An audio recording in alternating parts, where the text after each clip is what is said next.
Väike update siis meie tänasest renoveerimisest Sakus, et oleme jõudnud siia kuskil väga vara hommikul, et mõtlesime, et varem alustame, varem lõpetame, aga ei tulnud välja, et seal on siis naabrid, kelle juures me tegime eelmine nädal ja siis laia nähti, et tahetakse ka midagi sellist. Ja selline see korsten on, et tegelikult kuskil 1,5 tundi, võib-olla isegi rohkem läks meil selle jaoks, et kõik sleped kinni katta, või tegelikult siin oli ainult üks, aga ta oli nii nõmeda nurga all, et see 3 meetrit pikk ja et sinna oli vaja kuidagi, millega me lüksime, mis toru see oli? Põrandaküttetoruga lüksime õhupalli sinna sisse ja kui see sai tehtud, siis tegelikult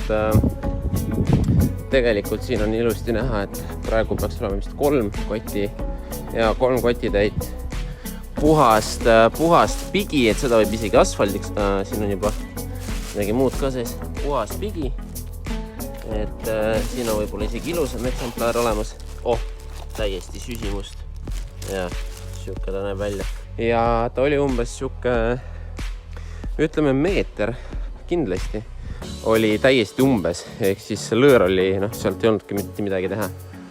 Ja nüüd saime kõik ilusti puhtaks ära.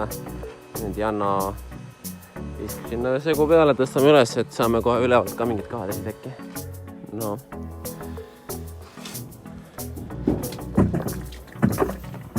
Millised kahad. Seal midagi näha vist. Ja nüüd